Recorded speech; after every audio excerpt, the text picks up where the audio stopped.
Good evening, everyone. We're going to start in just a second here.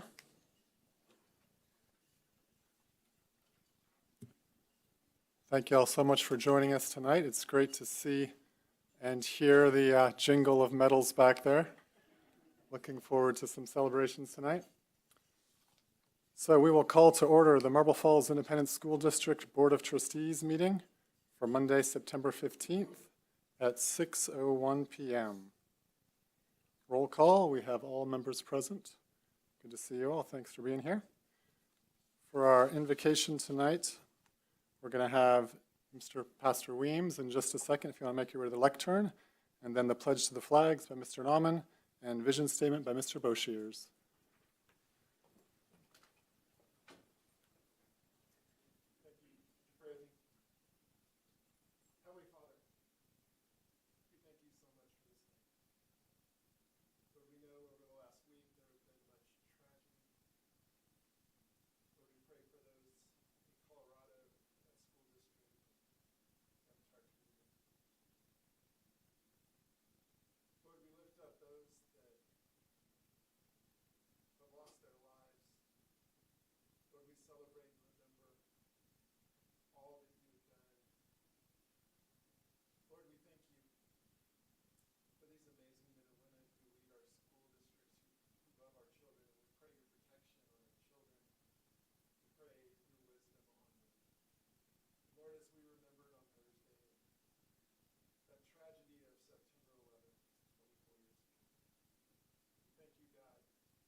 Amen.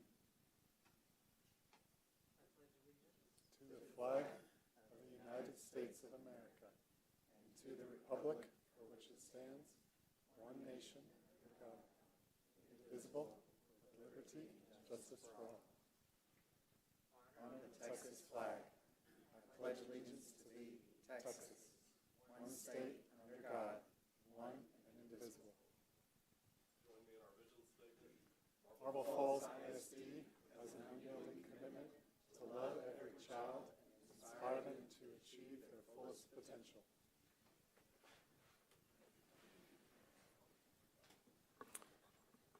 Thank you all. All right, citizen comments. I believe we have one comment tonight. Is that correct, Julie? All right.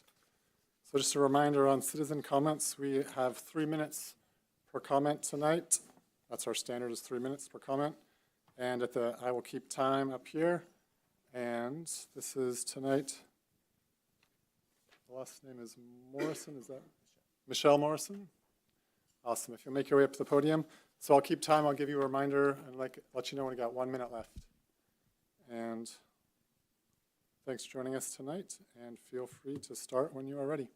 So my comment is this on? Okay. My comment has to do with the policy on campus security. And I'm a college student, so I go to school for criminal justice with the emphasis on campus security. So I'm doing my dissertation on school shootings. And I can say this, Marble Falls, out of all of the schools that I have talked to, have the highest standards when it comes to preventing a child and catching it in the beginning before they become a school shooter, as far as monitoring the social media that they have and the bullying policy that the school has. And that's a good thing. But yet, at the same time, it's sad because one of the schools that I'm using in my dissertation, I went to high school there at Oxford, and we know what happened there a couple of years ago. And they still have not changed their policies and procedures. And I feel out of all of the school districts I've talked to, and talking to Mr. Cord today, that Marble Falls far exceeds the national standards of what our schools are doing to prevent this tragedy from happening again. And that's my comment. Thank you very much. You're welcome. We're not able to make comments on specific things outside of our agenda, but thank you for your comments. We appreciate it. Alrighty, thank you. Next up, we have special recognitions. 7A, Marble Falls High School State One Act Play. Mr. Clark. All right. Okay. Well, Jones, would you all like to?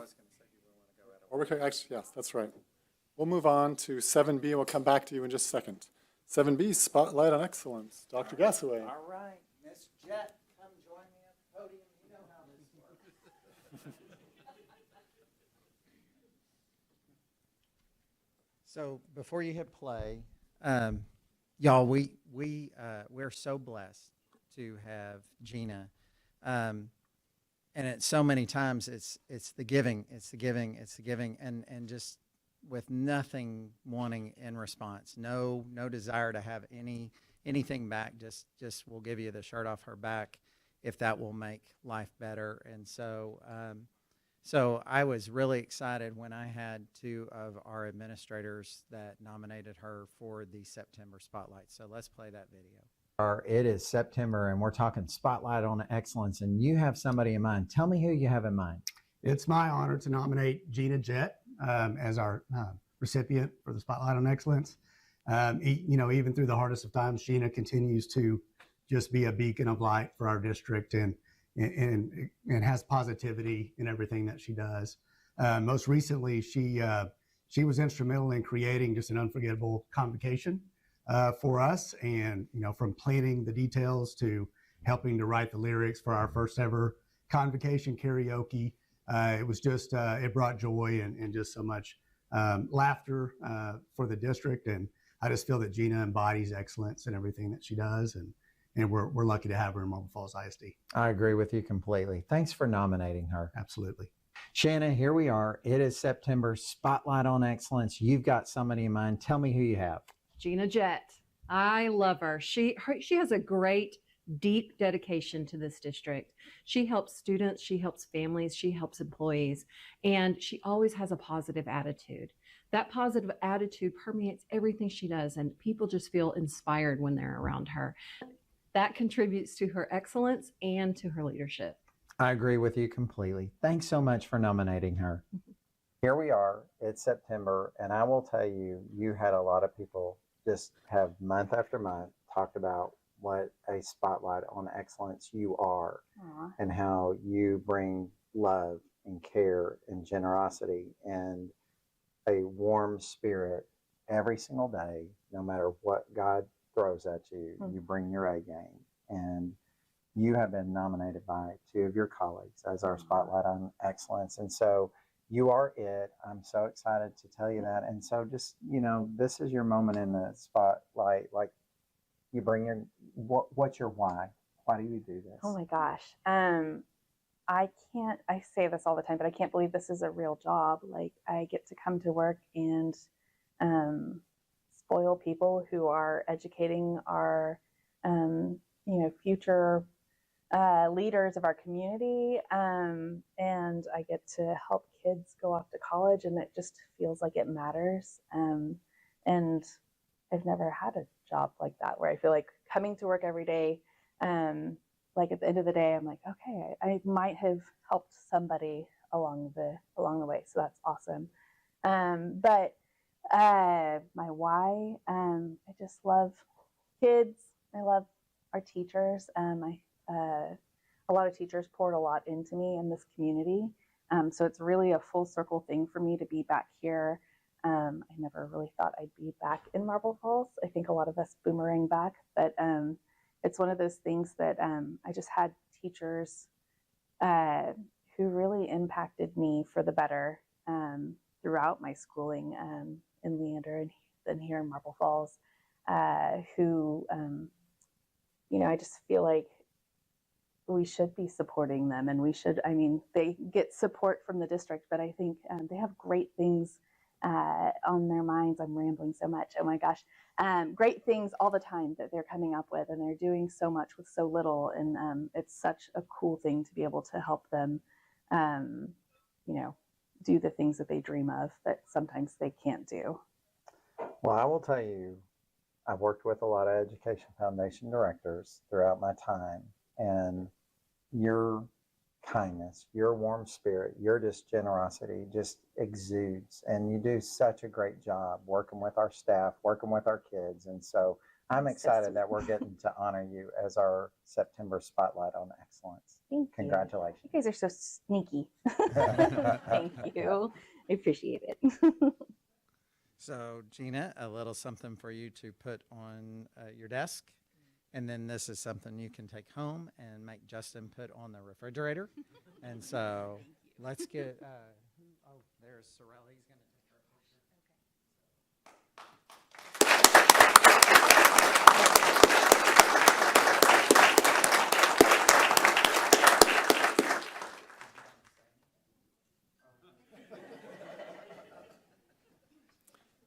Thank you and congratulations, Ms. Jett. We really appreciate everything you do for our district and family and students.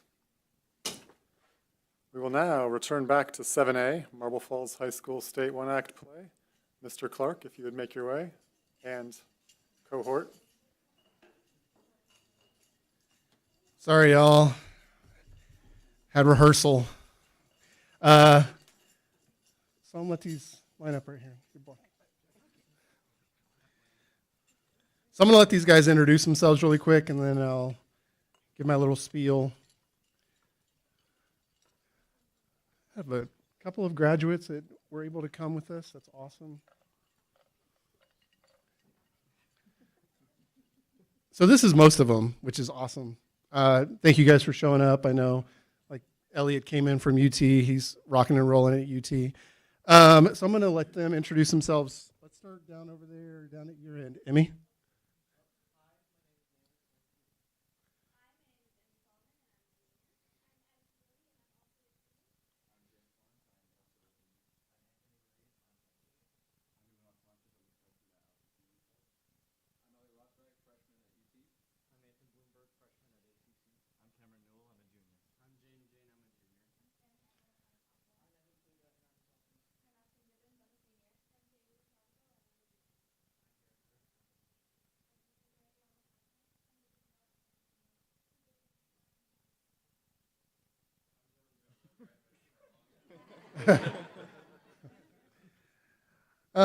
Good evening, and thank you for the opportunity to celebrate our students.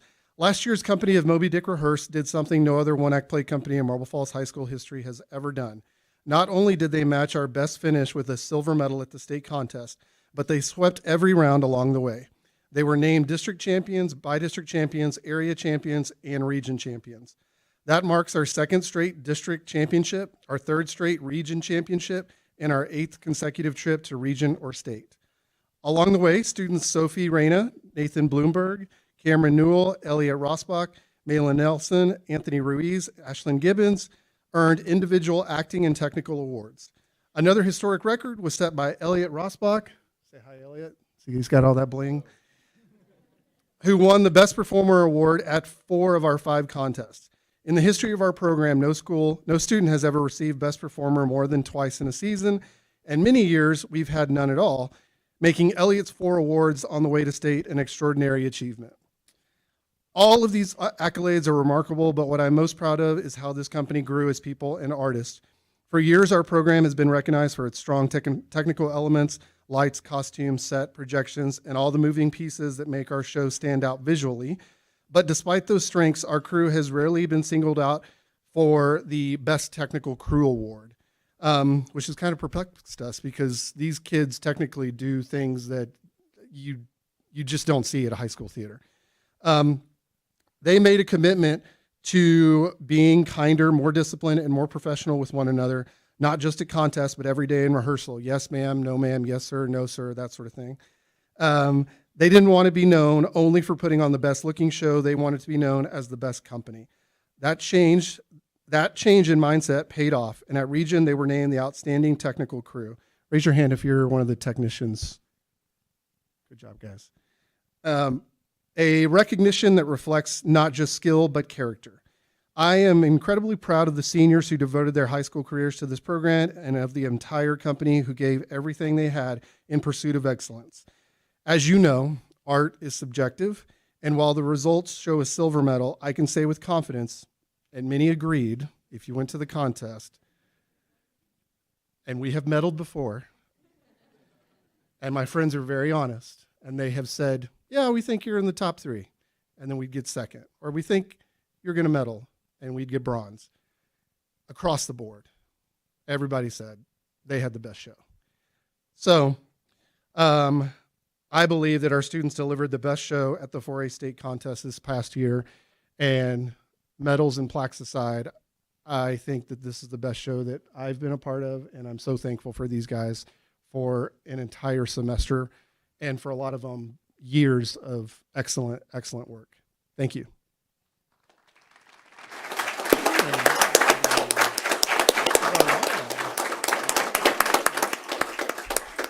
He's not going to talk about himself, so I'll talk about him. Both these gentlemen that led our program are alumni of our theater department. They both have come back and done great things with our theater and continue to do those things year in and year out.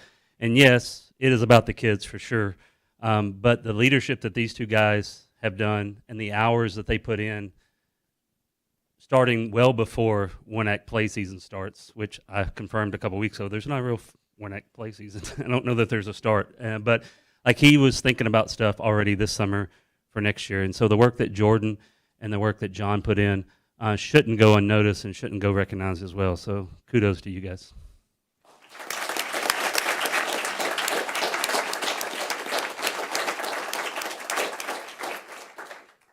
We have one more. Would you mind introducing yourself so we can celebrate you as well?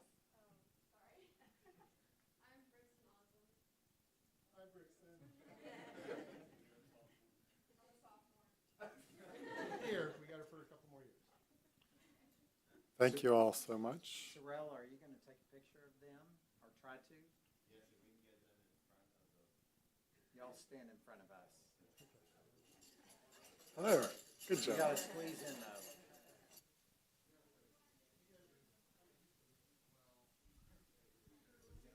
Yeah, squeeze in, squeeze in.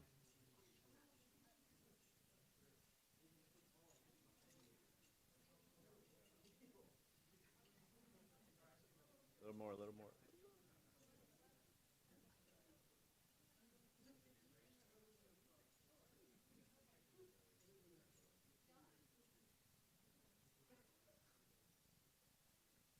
All right, here we go.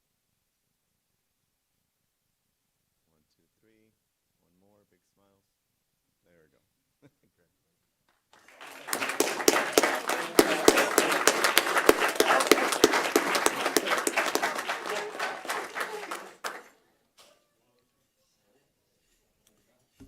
Great work, y'all. Thank you for representing us so well at the state level. If you are a family member, friend, or supporter of any of these fine students, would you stand up so we can recognize you?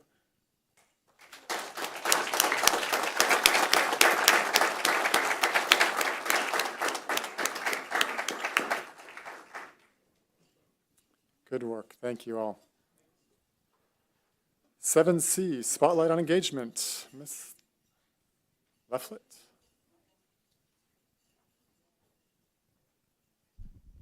Good evening. The Spotlight on Engagement highlights teachers across the district who exemplify great teaching. To start the year, I would like for you to think of that great teacher you had. How did they make you feel, not just when you were successful, but when you struggled? And what was the lesson you will remember forever because it engaged you in learning? We are here this evening to celebrate a teacher who has captivated both her students, colleagues, and guests in her classroom. This is one of those classrooms that once you're in, you do not want to leave. You get sucked in. Her name has come up multiple times this year by staff as deserving of recognition. I have received questions like, have you been in her room? Have you seen what she is doing? Have you seen what her students are doing? Who is this teacher? I would like you to introduce you to Anna Grace Kieschnick, 4th grade teacher from Marble Falls Elementary.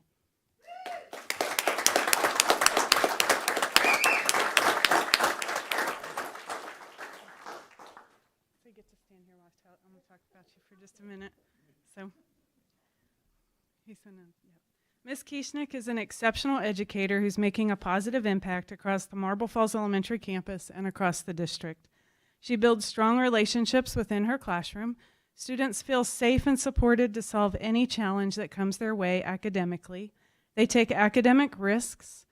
Her classroom is a safe place for inquiry and reflection, and she creates an uplifting environment where students feel valued and empowered.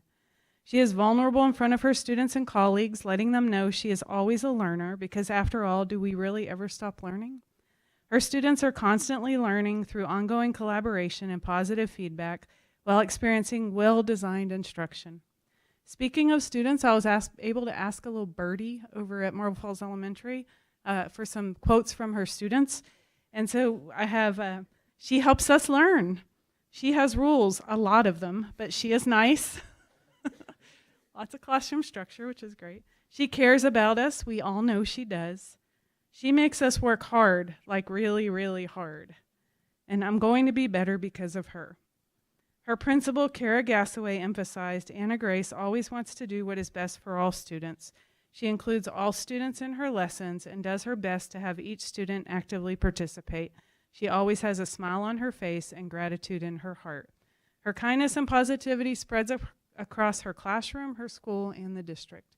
So congratulations to the September 2025 Spotlight on Engagement, Anna Grace Kieschnick.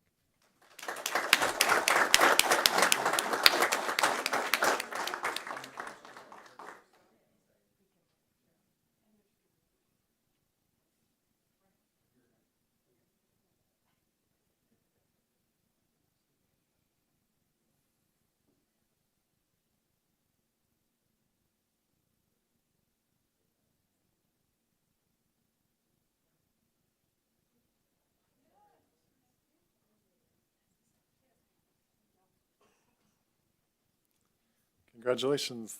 Thank you for your hard work.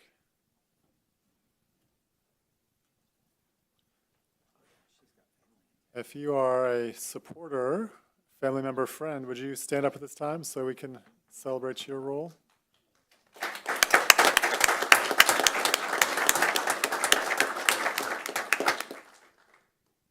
Thank you so much. Alrighty.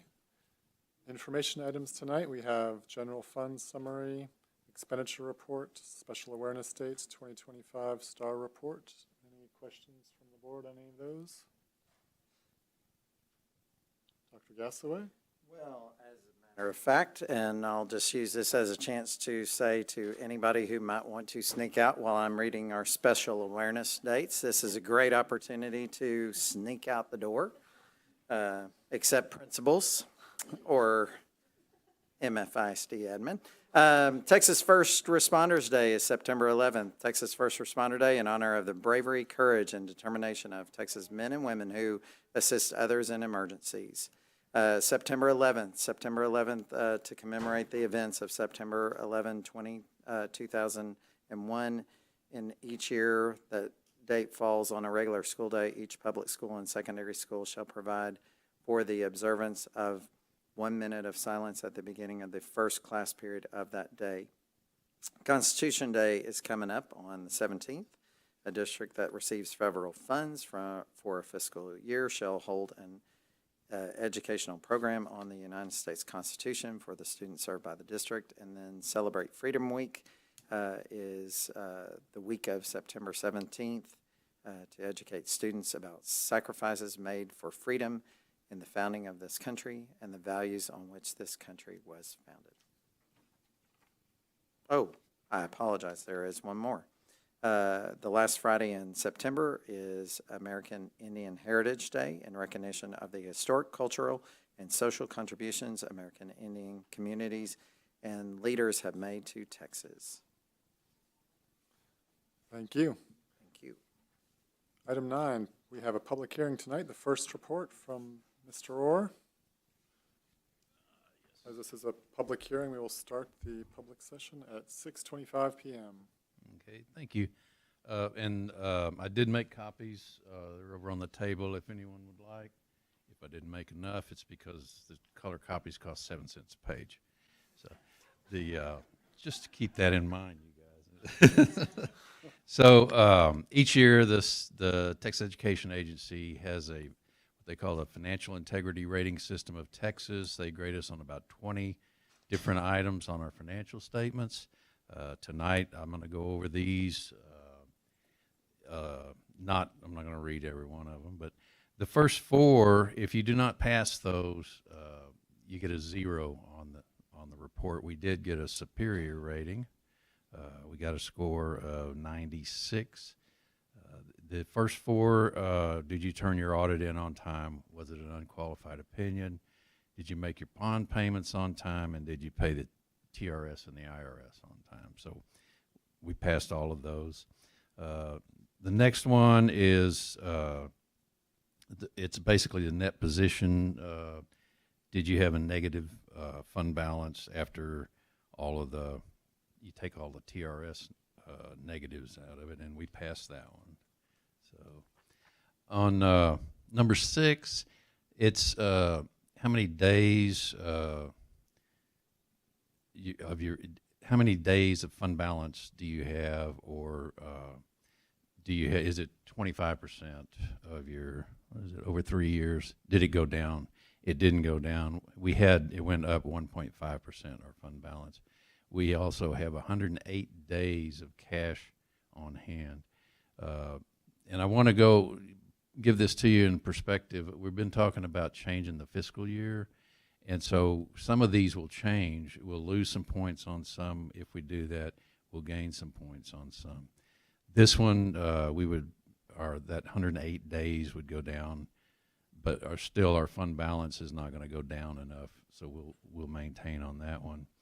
The next one is the number of days of cash on hand. We have 170 days. They want, we have, I think it's 60 days, 70, anyway. We have 170. We'll lose 2 points on that one if we change fiscal years. We would also, but on the next one, we would gain 2 points. Was a measure of current assets and current liabilities ratio. And on that one, because we have about $10 million of recapture, it's considered an asset and a liability.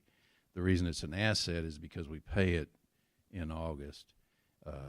And so we have the cash in the bank and we have the liability.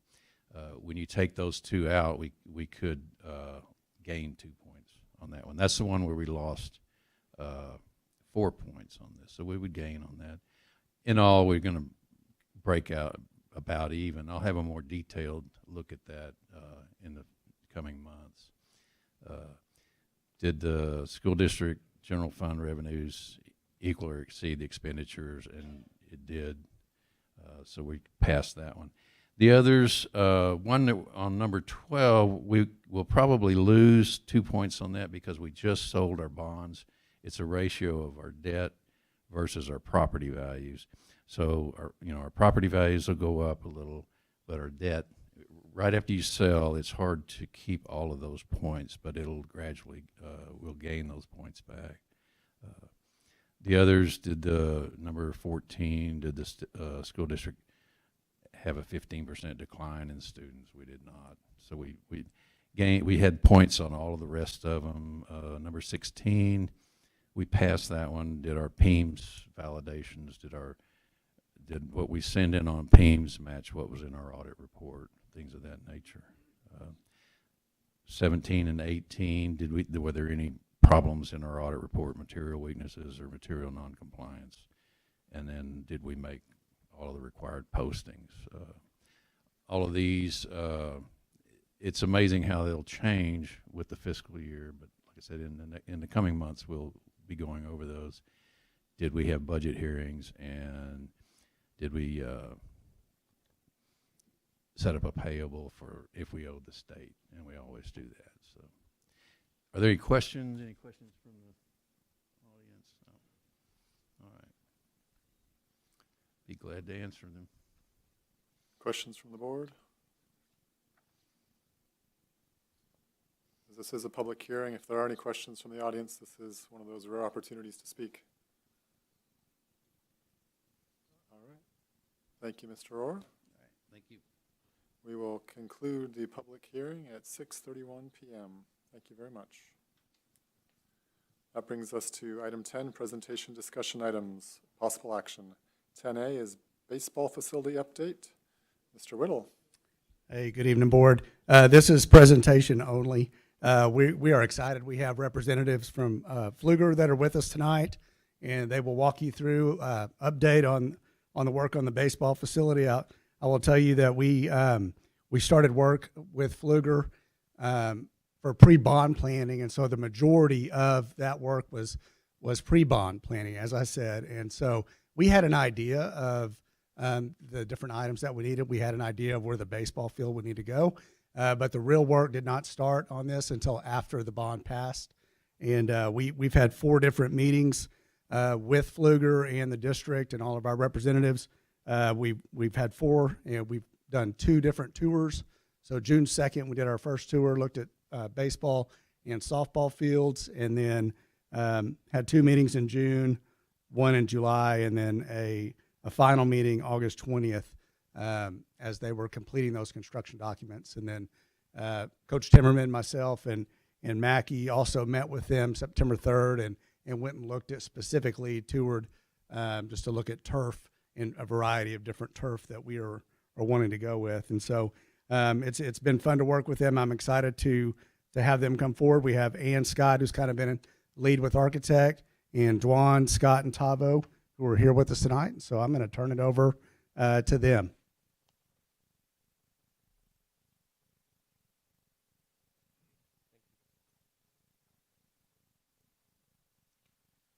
Good evening, Mr. Payson, Dr. Gasaway, trustees. My name is Tavo Reyes, Senior Project Manager with Pfluger Architects. As Mr. Whittle mentioned, we've got a whole crew here. We've got Jun Jiao, who is our project designer, Ann King, who is our project manager, and Scott Smith, who is our lead designer on the project. Just to give you a quick update on where we are with the project currently, as Mr. Whittle mentioned, our construction documents were completed recently, and our building partners of American Constructors have the bid documents now. They're currently looking for subcontractor bids. Once they get all that put together, they'll be here at your October 20th board meeting to present the GMP. And then soon after that process is over, hopefully we'll be ready to break ground. So with that being said, I'm going to turn it over to the team here. Cool. Thank you for having us. So as part of our Pfluger proven process, when we kind of start to kick off projects, we like to come up with guiding principles, not too dissimilar from what you all have here. And so this was through conversations and kind of surveys that we did in our initial meetings. And so we came up with pride, community, excellence, and capable. Next slide. And then I can't remember maybe the second meeting after we'd done the tour. So some of these photos are from the tours where we kind of go through and we do what's called a visual listening process. So everyone gets 3 dots, and green is good and red is not so good. And so that helps us get a visual picture, and then we kind of talk about it and what do you like, dislike, which are both equally important. And so the team was great to work with and very decisive, and that allowed us to move on quickly. And this image captures the long-term vision for Marble Falls High School, selected by district. As you can see, the top right is the future baseball returf project, and we matching coupled with the matching stripe put on the existing parking lot. So that's a good combination to serve a great amount of people from the community for the events. On the bottom, that's almost a simultaneous project, softball turf. We're going to have the new turf on that area as well. In the future, we are planning a Marble Falls Activity Center. There's a few important pieces of that activity center: that multi-purpose gym and a weight room. And of course, we'll not only improve the functionality of the school, but also create a nicer flow. So you can see in the future there will be a direct connection from the tennis court to the CTE expansion, kind of infill the puzzle of the main building. And then we also have a little piece on the top, which is the basketball lockers. With that being said, we can zoom in to the baseball, have a little detailed info for everybody. Yes, so here we have seating for 350 people and a clubhouse with visitors, dugouts, and these dugouts will actually be dug out 14 inches, which will mimic the feel of the existing field. We have batting cages, some bullpens, some visitor bullpens as well. And we talked a little bit about the striping, but we do want to emphasize the purple turf that we're going to have. It'll say Marble Falls and Mustangs. The clubhouse is special that it's going to be on 2 levels. So on the field level will be the actual locker rooms, and on the spectator level, there will be concessions, restrooms for men's, women's, and family. And I guess we can go on to the next slide. So this you can really see how the field will have a nice feel, and it'll connect well to the stadium, to its side. It'll share the same visitors entrance. You can see the gateway that'll be coming from the visitors parking lot. It'll be reusing the existing ticketing booth, and that'll be the main point of entry for students and spectators. The field lighting will perform double duty for the marching striping there. And the marching stand itself is actually going to be relocated. It's the existing marching stand that you already have, which will be perfect to reuse here. And I guess we can go to the next slide.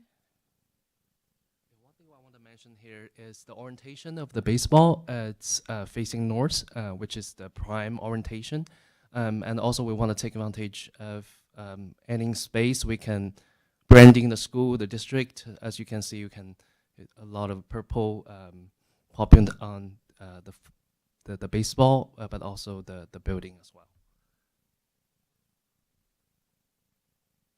So this is the view from the outfield, looking toward the bleachers. You can see how the dugouts are balanced on both sides. On the home side, there's a nice storage room right there. And of course, just some special pops of purple. And now looking into the plan itself, for the public, there are concessions and concession storage, family restroom, women's and men's restroom. In the women's restroom is the custodial closet, and we wanted to be mindful of using space and keeping everything compact. So that's how we came up with that location. Exclusive to the athletes and the coaches only, off onto the side is the entrance into the clubhouse. There are 20 lockers for varsity, 40 lockers for JV, and 4 dressing lockers for the coaches. The coach's office is set up for 4 coaches to sit in there, and we have lots of storage space. Between both of the lockers are shared restrooms. Off the corridor, which divides the clubhouse to the dugout, is a training area, which will have an ice machine, taping table for addressing injuries that happen on the field, and of course a washer and dryer. Let's see. Here you can see where you step down into the dugout. From that corridor leading out into the field, that area that Jun's pointing out is actually just on grade with the field, so you just could swoop right on out. The 2 little rectangles you see at the top, those are the padded fences that the athletes can lean on and cheer on their team. So did you have any? And now a couple notes about our finishes. So we are going to have some Mondo sports flooring in that main corridor we were looking at, the lockers and the coach's office. And then we'll have epoxy flooring in the shared restroom. Everywhere else is going to have sealed concrete and black toilet partitions. For this main tile accent wall in the clubhouse in that main corridor going into the coaches will be our accent wall. So it'll be tiled there. And there we will have some built-in casework. So it'll be a great place to display trophies, and if you want to put a spotlight on any athletes, that's a perfect spot to do that. We'll have accent striping throughout all of the spaces. So we'll have gray and purple striping here, and the ceilings will be exposed and painted black. So it'll be a very cool, sleek feel for the athletes in there. And the varsity lockers, the wood door stain, and the casework is going to be this very handsome dark teak in walnut. So it'll have a pretty nice collegiate feel in there. And the next one, we have prepared the fly-through, so give you guys a look and feel of the place.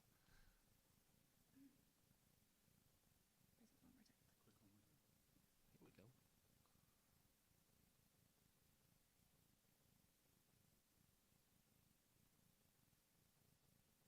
Now we're approaching to the concession.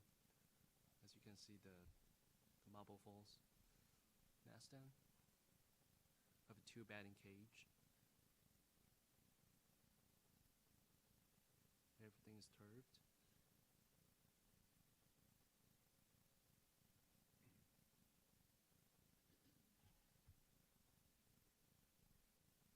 We didn't mention it before, but the marching stand, the center line aligns with the 50-yard line for the marching stand there, so it should be exactly how they'll be able to, perform on the field.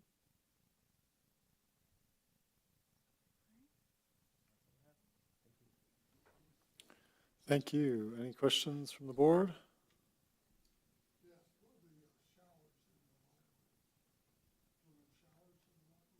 There are no showers. No.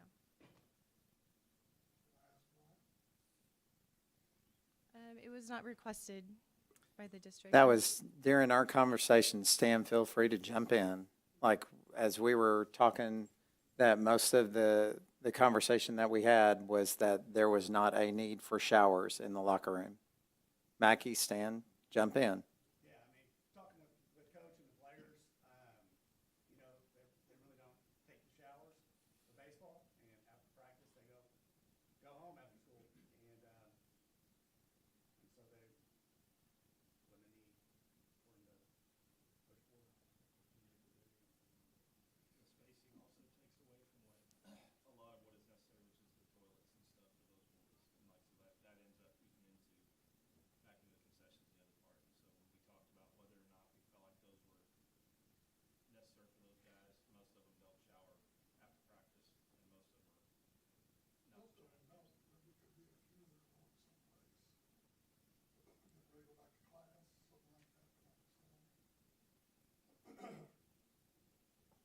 I am certain, Coach, if there is a need, we can get them access to a shower in another facility that would save space, money, and the overwhelming thought during these meetings were that showers were not necessary, that they would not be used, and that they would become storage areas for bats and batting cages and balls and things like that, and it would become wasted space.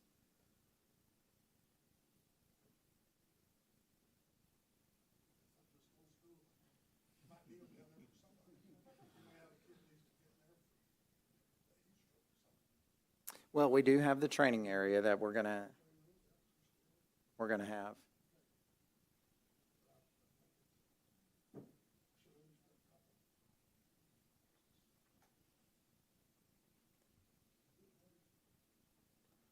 Other questions, comments? Do you have an update on timeline for how we are hoping this will play out? Yes, so timeline is currently that once we break ground, American Constructors will plan on having the baseball field ready by end of January and the softball field by beginning of January. So both will go on simultaneously. So you'll be able to see both going in at the same time. We do have 2 detention ponds on site, one for each field, and again, those will be going at the same time as well too. So So all being said, with the softball field being a smaller footprint and with just being a resurfacing, they anticipate that going fairly quickly. Obviously, with the baseball field relocating, a little bit more work with that scope, but they have committed to being done by end of January. Great. And just to to make sure that the board is crystal clear with Yes. what that means. Yes. So for softball, it's simple. It's new turf and they'll be ready. Mhm. For baseball specifically, it means the turf is ready. Correct. There's certain elements that will be ready, but the locker room will not be ready at that time. It will still be under construction.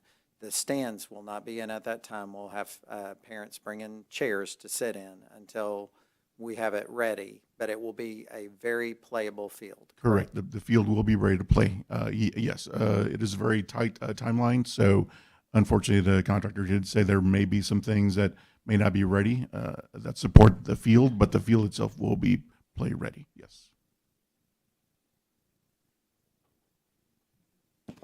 Is this the first time we've had turf on the softball field? Yes. Have we done drainage studies to make sure that we don't get into any issues with like we have on the current baseball field there? We do. That's the reason for the 2 detention ponds for each of the fields. Yes.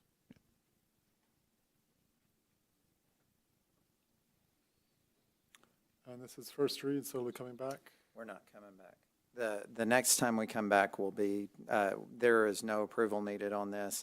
The next time we come back on October 20th, there will be a presentation for a guaranteed maximum price, GMP, of the work to be done. And as long as we are under budget and the board were to approve, then there's the potential that the board, that the American Construction could break ground on October 21st, as quickly as that, to start the work.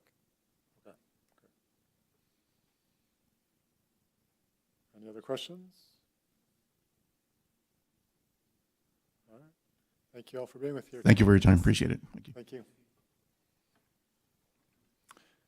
Item 10B, Architect for Elementary Playground Improvements. Mr. Whittle.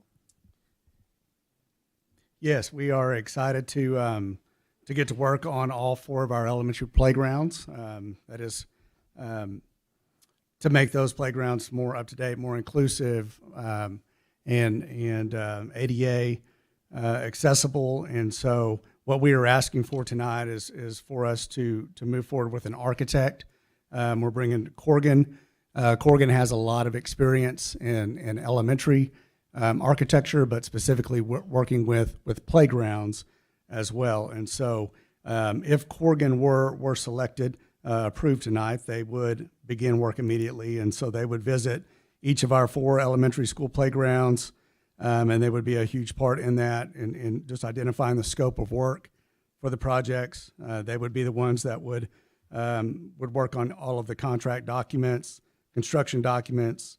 They would coordinate with, develop playground equipment design, with us and with our playground manufacturer who we would choose.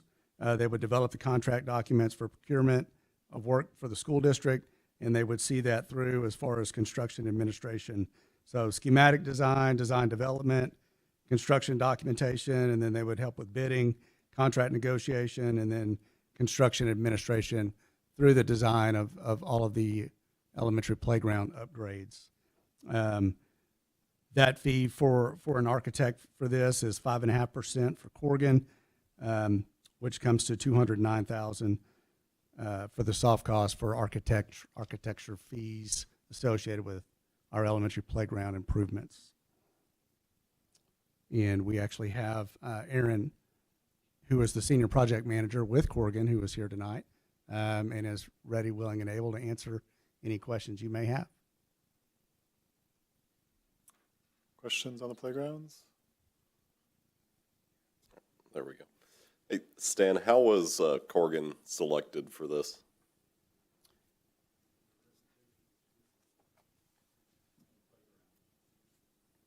Okay, so they were the only company that we reached out to?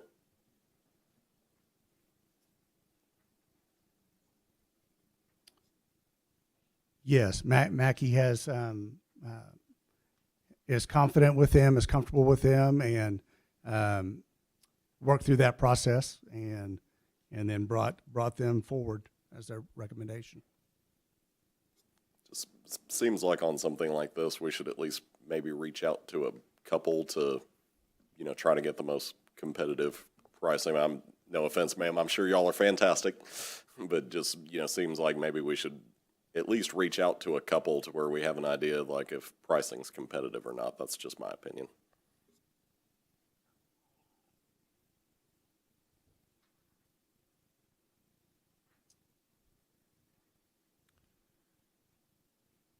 We can certainly do that. And so this is first read only, and we're just trying to get the ball rolling with this, but we can certainly come back and have two others that we can visit with and look at their qualifications and see what their numbers are and come back. This right here, we're looking at the bid for the architect. Is this, the architect would then be like managing the general contract sort of work for the actual? Yes, playground? for all of the playground for all 4 campuses.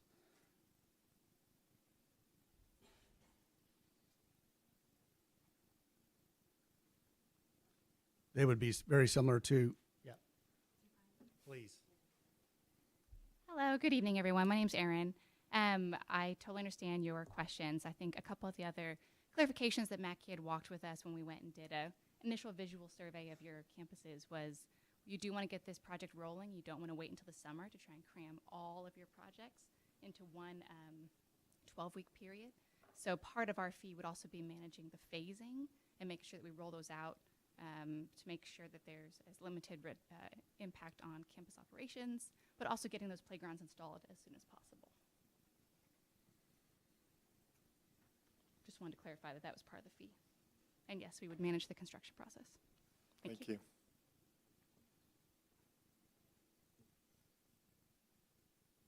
Any other thoughts, comments? I just want to make sure I'm understanding. So this would be a $3.8 million project completely, 3.5 after fee, would touch every elementary school campus? And would this be just, so part of your initial, I guess just understanding the process, like you would go out, visit with principals, visit with campus leadership, understand what's needed, develop a plan, costs associated with that, come back to us with those approvals for each one of those projects? Yes, sir. Your campuses have a varying degree of the number of playgrounds and the types of equipment. You've also got shade canopies in different levels of how old they are, how well they're keeping up. So part of our initial feedback was to understand what your play equipment is, how accessible is it, what equipment is in good shape and might be reused versus what's going to be replaced. You've also got some locations that are not ideal. So as part of this refresh, you might relocate some of those so they're easier for students to access or not have to cross roads. So we would provide a design just like similar to what Pfluger showed you, come back with some recommendations, and then we also understand that you have a preferred playground vendor, but we would be happy to shop around and get you good numbers from multiple playground vendors so you can feel comfortable that you're getting the best price possible.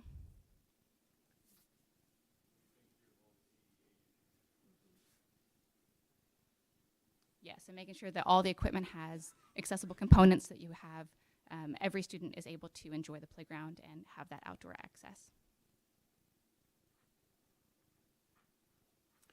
One other sort of related question on with this is, I know in the initial bond proposal that passed, it included to be moving the track at Colt to the back. And is this included in that, or is that a separate? That's separate from this? Yes, sir. That would be separate. Okay.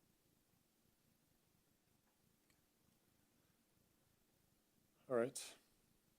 Well, this was first read, so we have the opportunity to take a pause on it, maybe collect a little more information, and see where we're going to go from here. All right. Thank you. Thank you for being here tonight. Alrighty, that'll bring us to item 10C, possible purchase of maintenance replacement vehicles. Mr. Whittle. Yes, and so this is also with 2025 bond funds, we had originally budgeted $300,000 for the purchase of 5 maintenance vehicle replacement. This is just for one of those trucks. M14 is a current truck that we have in the fleet. It's a 2010 model. According to Eric, it's leaking a gallon of antifreeze per day. It's just nearing the end of its cycle. This is one that our electricians use, and it's an important vehicle, and it's hard to get those right now. And so Gina has been looking around. This one's in stock. If we were to purchase a vehicle and it's not in stock, they told us expect about 6 months before those would come in. And so this one does come in. It's a 2025 Silverado. It's the service package, so it has the 3 compartments on each side. It's a 2500 Silverado pickup truck and brand new, ready to go. We have used, the vendor for this is Sam's Pack 5, and they are out of Carrollton area. We've used them before for some of our maintenance fleet and have been very satisfied with those trucks and that purchase. And so this particular one, this is one that we found that is in stock and ready to go, and we could move forward for one of the 5 replacement maintenance vehicles for $64,525.74. And Stan, that's one of the points of using SAMPAC is that's where the vehicle is. Like we That's don't, where it is. and like it's it's hard to find. Like we've faced this before many a time that if we can get it across the street, that's our preference. But right now, that's where that vehicle is located and available. Correct? correct. Any questions on this? Given the timeliness of this and the difficulty in finding a truck, it might make sense if somebody was inclined to make a motion. I'll make a motion that we approve $64,525.74 to purchase a new truck from Sampac's 5-Star Ford as presented. Motion by Mr. Verdell. Second by Mr. Boshiers. Any comments? All in favor say aye. Aye. Any opposed? Motion carries unanimous. Thank you. Item 10D, possible purchase of skid steer loader. This is also with 2025 bond funds, and so trying to get our maintenance department up and running and up to date with some of their equipment. We've been operating without a skid steer, and when we do need one or a forklift, many times we have to rent those, and it makes it where we don't work as efficient as we'd like to. So this was something that was mentioned that we wanted to include. It is local. Eric found the skid steer front end loader at Kubota.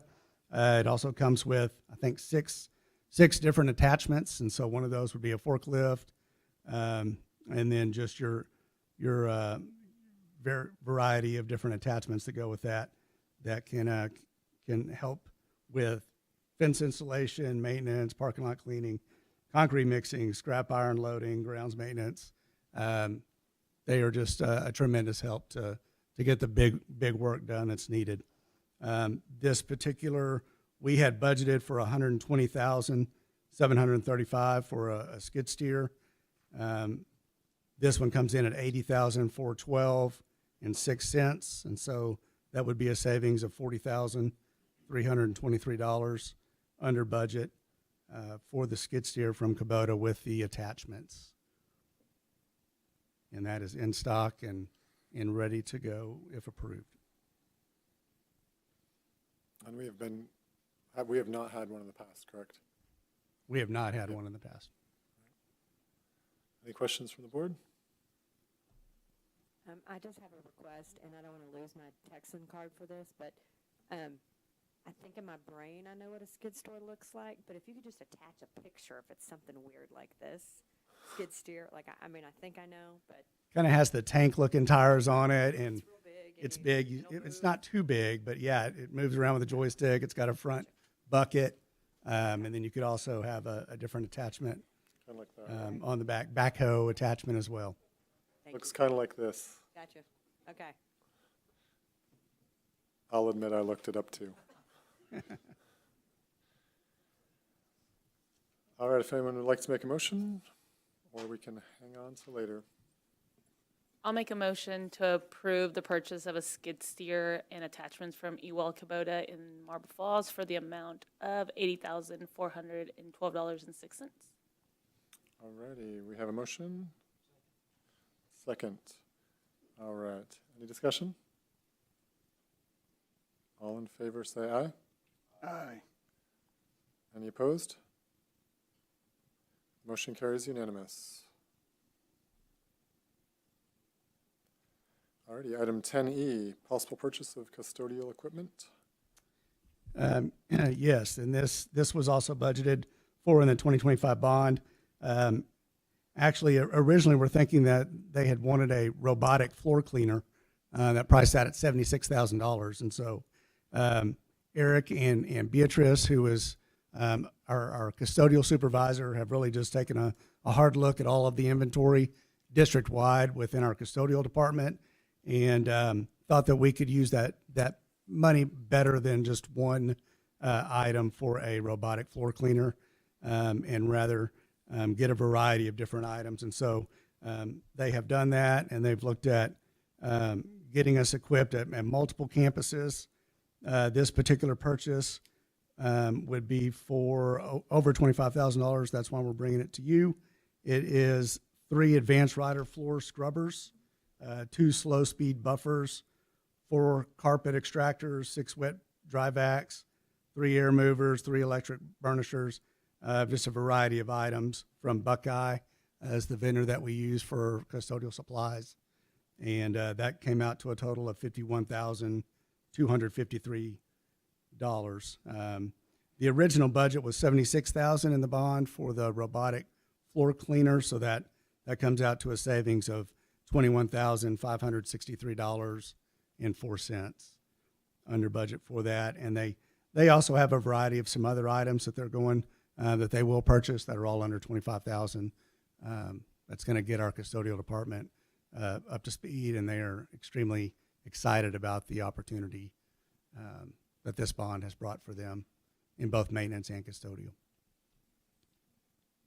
Great, thank you. Questions from the board?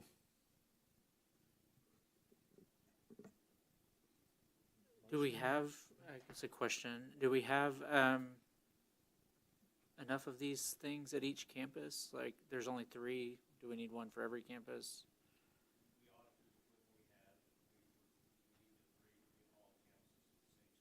Okay, so after this, everybody will have the same. Okay, very good. I would move for approval as presented. Motion by Mr. Nauman. Second. Second by Mr. Verdell. Any comments? All in favor say aye. Aye. Any opposed? The motion carries. Item 10F, possible purchase of digital radios. One more for you, Mr. Whittle. Yeah, so last year we upgraded at the high school, Marble Falls High School and the middle school, and upgraded from analog radios to digital radios. There were always some spots that were spotty at the high school, and we still have a little bit, but it's much, much better with the digital radios. And so digital radios are kind of like having a 4-wheel drive, where it runs in 2-wheel drive, but you have the ability to go 4-wheel drive. Same with the analog, and having a digital radio, you can communicate with other radios that are still analog, but there's no static with the digital radio. It either works or it doesn't work, and so the clarity of it is very good, and we're just really excited with the quality that we have at the high school now and at the middle school. And so we want to get everybody up to speed with those handheld digital radios. We purchased them last year from Aircom. We looked at several vendors on that, but Aircom had the best price, and so we would like to move forward in getting all of our other campuses, the elementary campuses, up to speed, along with maintenance, their handheld radios, and our transportation department. And we're looking at handheld radios at this point. 175 digital radios would get us set district-wide, plus have a few extras for years to come if we need to swap out with those, but that would get us all up to digital handheld radios. We have some of our old analogs that, Cord's been doing a great job swapping different batteries out from the old ones, but they're quite old, the digital radios, and so are our analog radios, and we don't want to spend any money to replace those. And so we have money set aside for safety and security within the 2025 bond for $75,000 for this particular radios, and this comes in at $66,275, which is a savings of $8,725 for the digital radios purchased through Aircom. Again, that's 175 radios total. How quickly would these get in the hands of the staff? Quick, they're ready to go. So as soon as we get the approval tomorrow, they'll put them in the mail. Any questions? Stan, will you read that recommendation again? I move that the board approve $66,275 for the purchase of 175 digital handheld radios. Who's the company? Aircom. So moved. Motion by Mr. Verdell. Second by Mr. Boshiers. Any discussion? All in favor say aye. Aye. Any opposed? Motion carries unanimous. Down to item 10G, PCAT interlocal agreement and addendum. Mr. Whittle. Yes, and so it's come to that time. We have used PCAT and Insurica, Edwards Risk Management, for our property and casualty insurance and our auto insurance as well.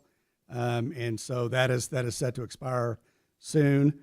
We have been in negotiations with them, and they have actually excited, even with the large health claim, that our premium has seen a 3.7 rate decrease for insurance for this coming school year. And so we would like to continue to go with PCAT. They've worked well with us through our previous claim, and they want to continue carrying. They said they were able to take advantage of the softening property market to re-underwrite our account for a better outcome than we had anticipated and budgeted for. So again, that was a 3.7% rate decrease for our premium compared to 2024. It comes in, last year's was $979,206, and this year's premium would be $959,156.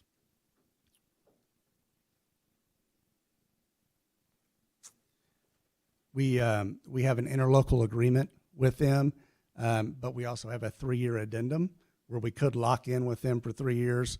It actually doesn't lock in the rate. Those are subject to change depending. Yearly, it could be higher, it could be lower. This year's, it is a 3.7 decrease for the rate. But I know it's that's just security for us and the insurance business and property and casualty. It's getting harder and harder for school districts to have those and that security. There's not as many companies, and we feel like we have a strong partnership with Insurica and with PCAT, and we would like to continue to use them for our property and casualty. We've actually looked at moving away multiple times. The possibility, there's really 2 companies that you can go with. For us, it's either TASB or the Edwards Risk, Insurica, PCAT, and with the claims that we've had, this would be a difficult time to shop ourselves to a new company. And we talked to our legal about the possibility of, what would be the right time to move if we were looking, and this is just not a good time, especially considering the outcome of what we faced. We felt like our insurance company did what we expected them to do, take care of us. It was not perfect by any stretch of the imagination, but we do enjoy the partnership we have with Insurica and PCAP. Thank you. Any questions on this from the board? I do have a quick question. So am I understanding the decrease is because our property is worth less? No, we've actually increased. And so our total, last year, our total buildings and content value was 218 million, and now it's 221 million. They were able to just re-underwrite the account in the market at that particular time for this year. And so, And how do all these new projects we're doing, how does that work? Do they just come up under, I guess, as we put them online?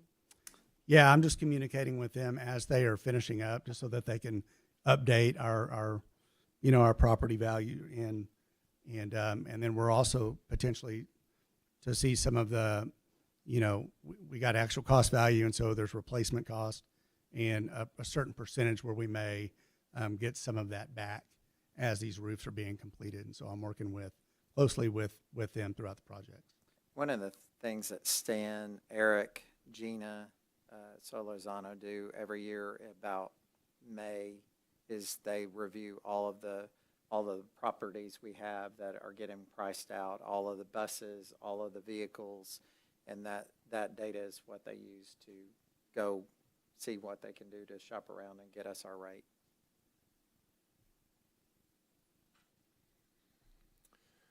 Alrighty, if there's any other questions, or is this something that we'd like to get done tonight? Yes, we would. Preferably. Yep. Preferably, because it's at that point where it's expiring. And so, our recommendation is to approve the interlocal agreement and 3-year interlocal addendum with Property Casualty Alliance of Texas, known as PCAT, to provide property and casualty insurance for the district from 25-26 through 2027-2028. Motion by Mr. Nauman.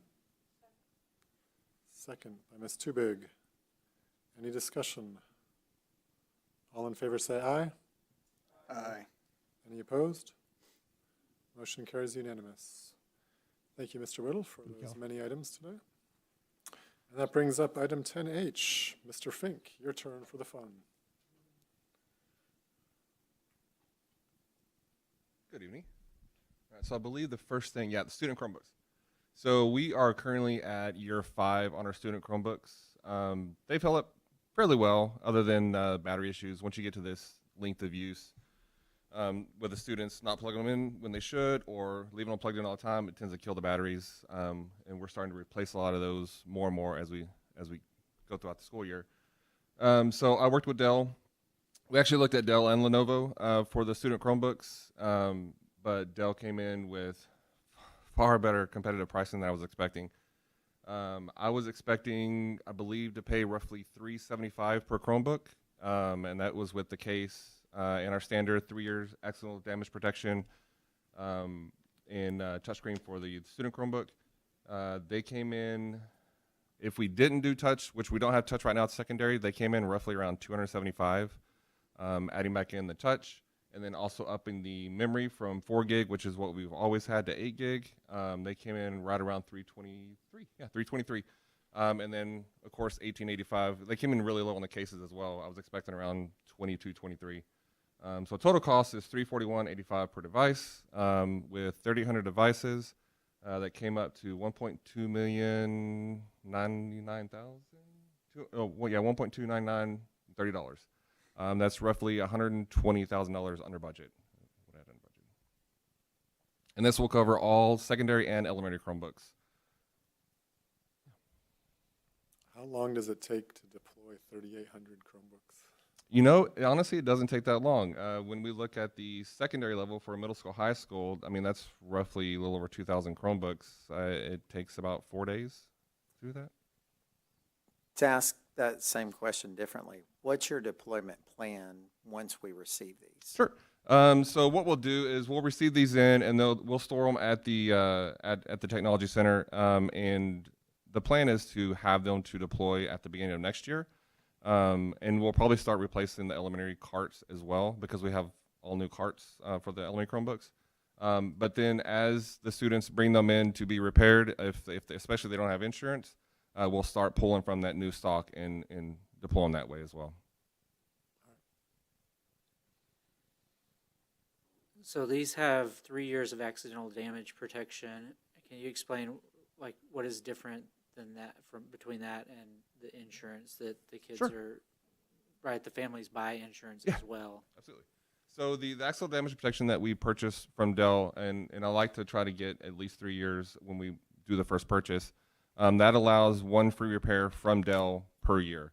So if a student breaks a device, we send it off to Dell to have it repaired before it goes to insurance at all. If they also purchase insurance, which we always encourage insurance because it's just a one free repair, and we do have some students that damage their device more than once per year. And that covers, like I said, the 3 years, but the insurance. When we have the accidental damage protection and the cases, we also typically get a lower insurance rate per year.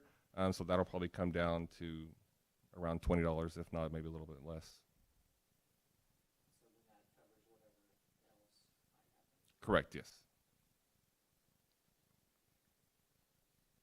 Any other questions? You've probably already got this all worked out, but if they're not going to be deployed until almost a year from now, does it make sense to be buying a device now with how fast technology It does. improves? So I'm glad you asked. Dell is about to refresh the device roadmap, if you will. This device, since it's a Chromebook, it's covered for 10 years through Chrome AUP, which is the automatic update policy that Chrome has. Historically, before about a year or so ago, they didn't have that, so a Chromebook could actually age out from getting updates. And we saw that with some of the older Chromebooks that were at the elementary level in regards to testing. Since we couldn't update the OS on them, the testing app fell out of compliance, and we had to replace those with the stock that we had. They were manufactured late 2024, and the only thing that Dell is doing is just changing the model number. So there's going to be no hardware updates. They have the latest hardware that Dell's putting out right now. So yeah, there's no downside to purchasing now. And it's actually, the reason why I'm doing the purchasing now is the leverage between this and the staff devices, which we'll get to next. Got it. Thank you. Hmm? Any other questions? There is language on the screen if anyone is inspired. I move that we approve the purchase of 3,800 Chromebooks with gumdrop cases from Dell for $1,299,030. Motion from Mr. Verdell, second by Coach. Any discussion? All in favor say aye. Aye. Any opposed? And the motion carries unanimous. And now we have 10I, staff laptop replacements. Yes. Okay, so our staff devices, it's basically the same thing. The batteries are starting to die on them, but they're going to be decent devices that we can keep on hand for spares, etc. So the plan was originally, we've also updated the memory of these. They typically had 8 gigs of RAM. We've upgraded that to 16 just because Windows 11 has been a far bigger memory hog than anyone expected, and it's caused not a lot of issues, but some issues, especially when people have like 40 tabs open in Chrome, then the laptop tends to run fairly slow. So this order is going to cover 650 staff devices. Again, we chose Dell. This is going to be the new Dell 16 Pro laptop. Historically, most laptops have been 15-inch to be able to get that 10-key number pad. And 15 has kind of gone away, and 16 is the new kind of industry standard for that mid-sized laptop. We couldn't drop down to a 14 because that 10 key goes away, and I want to keep my job, and the teacher would be very angry if we got rid of that. I was contemplating doing no touch on the staff devices, but Dell just gave me such a good price on these laptops. So these came in at $722.14 per unit. That's with the upgraded hardware and the touchscreen, and it's the brand new 16-inch model. And this also comes in under budget around $120,000 or $121,000 on this. It was really unexpected because not a year ago they were trying to charge us $1,200 for the current model laptop that we have, and so I was budgeting that I could get them down to $900. And I got them down to without touch, and the lowest model was like $675, and so I added some stuff back onto it because we were still way under budget on this. That was that combined purchase that we could leverage, like I was talking about, to get those really good pricing. Thank you. Questions from the board? We have language again, if anyone would like to make a motion. I'll move to approve the purchase of 650 Dell 16 Pro laptops from Dell for $469,391. Motion for Mr. Boshiers. Second by Ms. Tubig. Any discussion? All in favor say aye. Aye. Any opposed? The motion carries unanimous. Good job as always getting good prices for us. We Yeah, thank appreciate that. Item 10J, campus PA system upgrades. Yes, this has been needed for a very long time. I think we did the high school PA somewhere around 2017-ish, maybe 2016, 2017-ish, 2018. The rest of the campuses, middle school, all 4 elementaries and falls have had the PAs that the buildings were built with. And we've just kept them running. They had the old Bogan systems, and as the Bogan died, I bought parts to basically kind of integrate them into our current PA system. There's like IP to analog converters and amps, and it works. This will actually bring them on the same level as the high school. So we'll be putting on all new, we'll be replacing every speaker at the campus, putting in just the analog speakers in the hallways and the common areas, but we'll put IP speakers in the classrooms just like we have at the high school. That gives us the ability to individually tune the volumes in the classrooms and know when like a classroom speaker goes offline because it's network and IP. And it gives us that scalability if we need to, expand it. A new wing is built. It's easy to just add right into it, right? Let's see.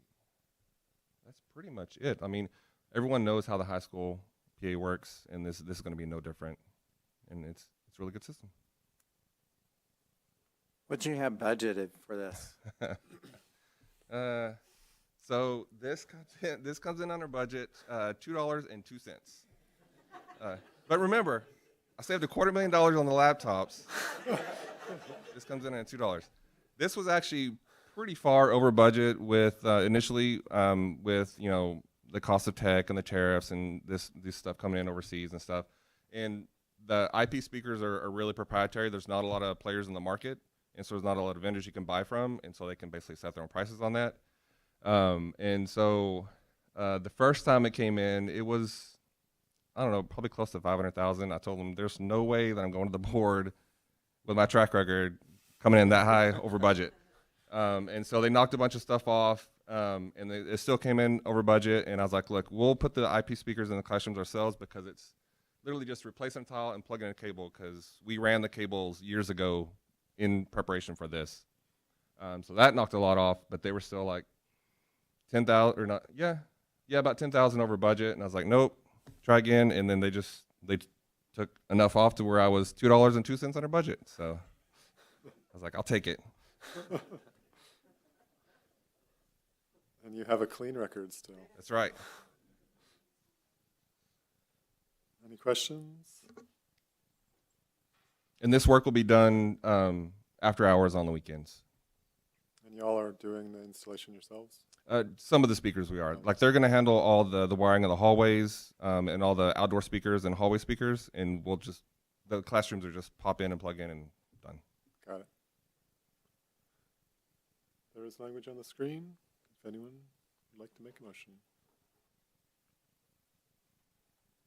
I move we approve the purchase of the upgraded campus PA systems from Computer Solutions for $299,998.98. Motion by Mr. Verdell. Second by Ms. McCary. Any discussion? All in favor say aye. Aye. Any opposed? The motion carries. Good job. Thank you. That brings us all the way down to item 10K, E3 Alliance contract for TEA Strong Foundations Grant. Ms. Lefflet. Good evening. Last month I referenced that I would be back with you again for another E3 Alliance contract. We were awarded the LASSO Cycle 3 Strong Foundations Planning Literacy Grant for $140,000. On the summary sheet I noted the percentages that were required to spend in each area.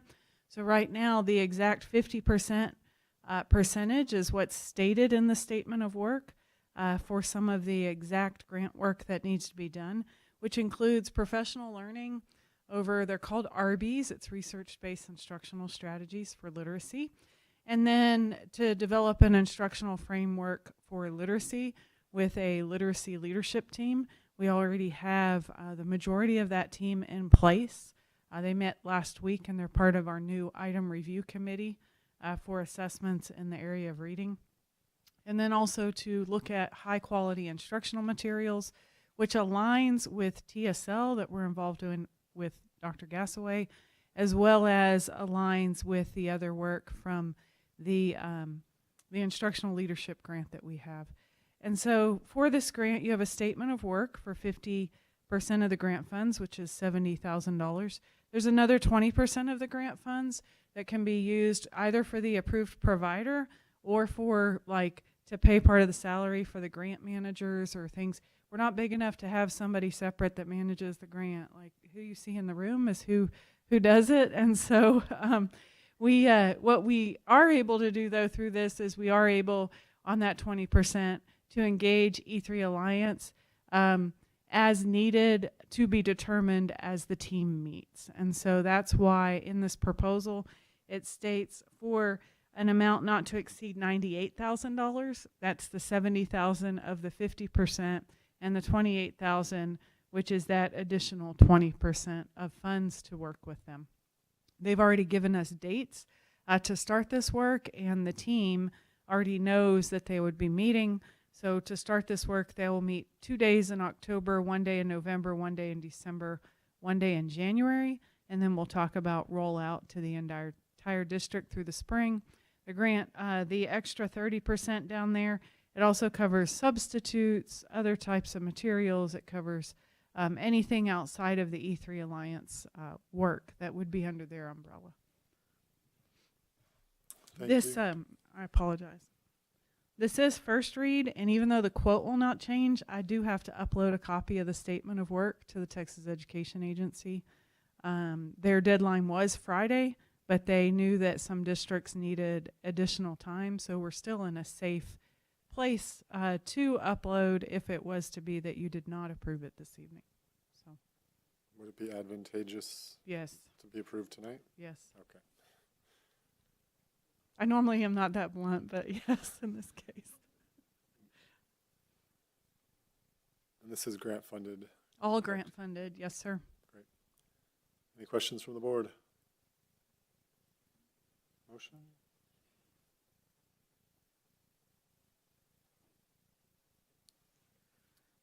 Sure. Oh, go ahead.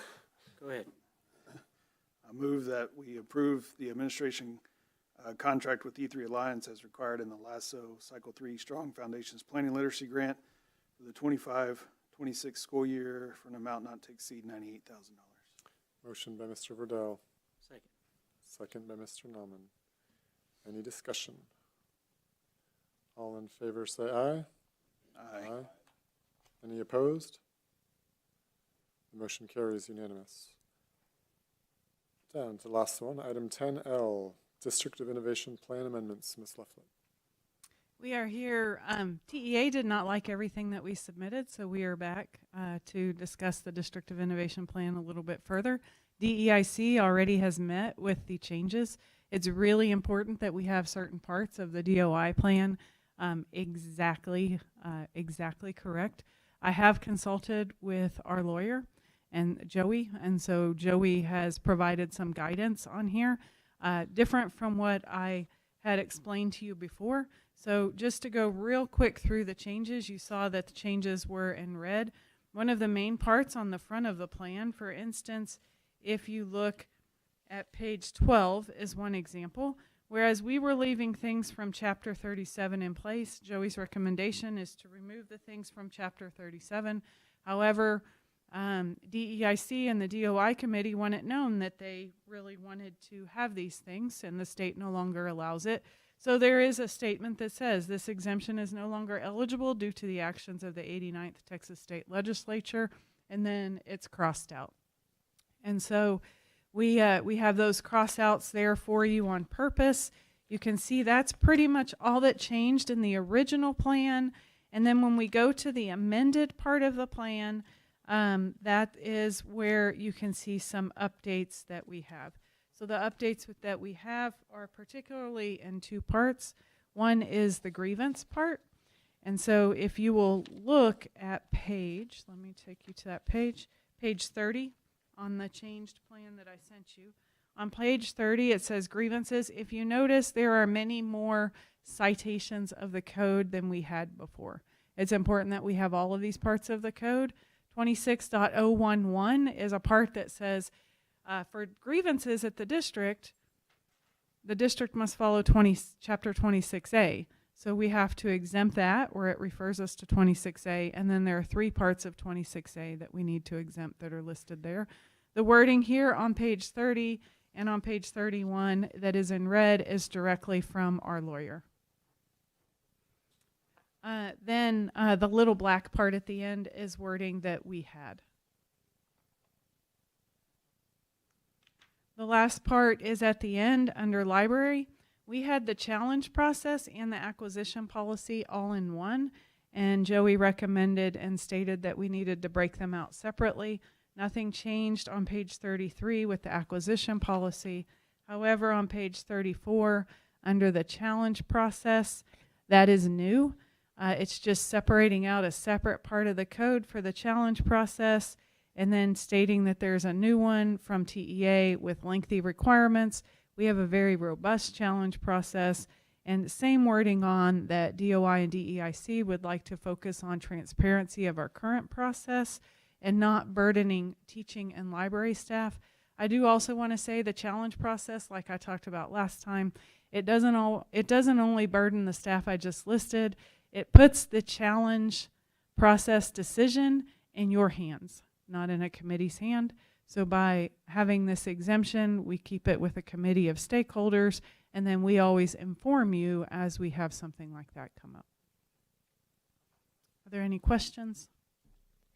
So that's the same exemption, just reworded, basically. Same exemptions reworded, just challenge and acquisition were under one, and Joey said we had to break them out to 2 different ones. Grievance process, same thing. She just said you need to cite all of this code, and then she had recommended wording. Got it. So those are the basic changes with the guidance of her. Dr. Gasaway does plan to send TEA an email with the new approved plan this evening at the conclusion of the board meeting, so that it is critically important that the grievance part, it's just critically important that we have that on the books as quick as possible. So. Thank you for the explanation. Yes, sir. Any questions from the board? Is there a chance they're going to reject it again? Oh, there's always a chance that they might say that we didn't do something right, and we'll fix it tomorrow when they respond back. I sent them an email on Friday thinking I was being smart and helpful, and I sent it at 4 o'clock, and by 4:15 they had already sent me a response letting them know that that was not what they had asked for, and I thought it was exactly what they asked for, and so I'll send them this pending approval tonight, because if it's not what they're asking for, I'm not sure they're going to have to just walk me through on what they're needing, and so. This should, according to Joey, this should cover anything. If they ask for anything else, it would be extremely minor, but we will see. They have plenty of staff to review it all. So. Any other questions? Or there is language of the board on the screen. I move that the board approve the amendments as presented. Motion from Ms. McCary. Second by Ms. Tubig. Any discussion? All in favor say aye. Aye. Any opposed? Motion carries unanimous.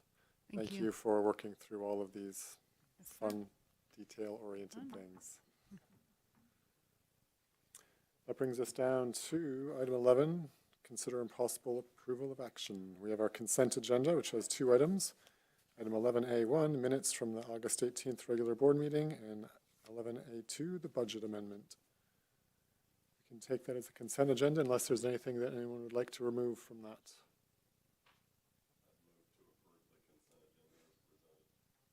Motion by Mr. Boshiers, Second. second by Mr. Verdell. Any discussion? All in favor say aye. Aye. Aye. Any opposed? Motion carries. Thank you all. That brings us down to item 12, upcoming meetings and board training opportunities. We've got our next two board meetings on Monday, October 20th, and then Monday, November 17th. That's nice and easy. And that brings us to item 13, executive session for discussion of professional personnel, Texas Government Code 551.074. We will convene into executive session at 7:36 p.m.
All right, we will return from executive session at 7:56 PM.